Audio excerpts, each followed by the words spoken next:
Welcome back, JTech. Today we're going to be going over a simple exercise of tracing the current flow remote control mirror circuit on a Toyota schematic system for power mirrors. As you can see on the circuit itself, the first direction that they're specifying is up. So on the up section here, as you can see, the person will then press the up sequence. Then in the operational switch itself, you're going to notice that you have left, right, up, down, left, up, and right, down for your functions. On that circuit itself, the up switch will then be closed, as well as the left up switch, to allow the current to pass through from the positive terminal as well as the ground in the circuit. On the second portion, you can see that it says it wants to access the right mirror. So the person will then press the right mirror.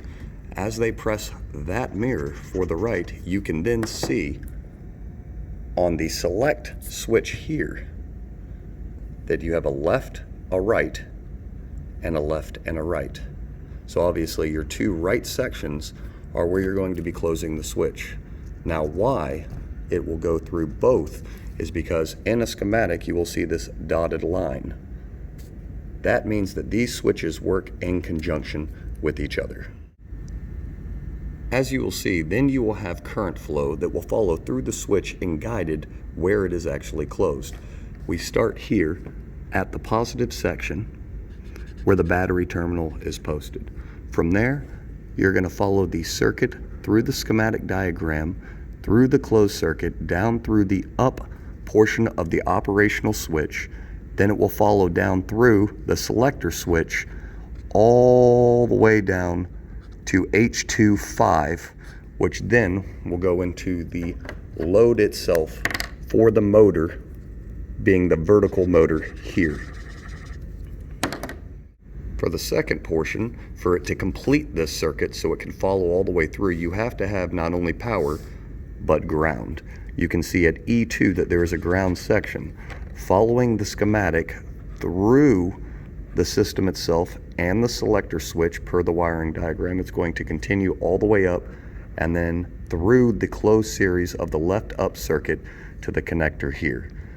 Then it's going to follow all the way down in sequence to the actual load itself, to the backside of the vertical motor in H2, coming through H22, completing on the backside of H25.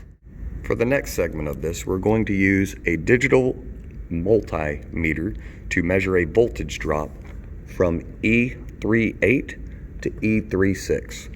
I've already circled the connections, which this will be your positive connection, E38 being E3 and then 8, and then you have E3 and 6 for the second portion of the exercise. So your positive lead will then follow all the way up and you will connect it to that connector at E38 for your positive segment. For your second segment, that is going to be your ground series, and you're going to follow the ground to the ground part of the circuit being at E36.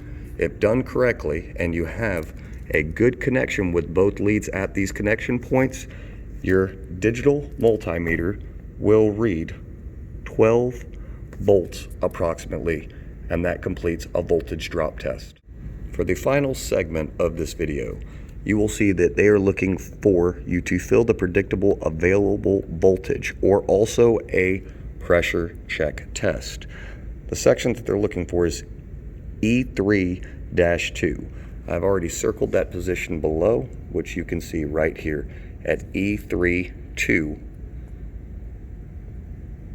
So to follow the leads, you're going to go and find a good solid ground outside of the circuit and attach your negative lead to that position.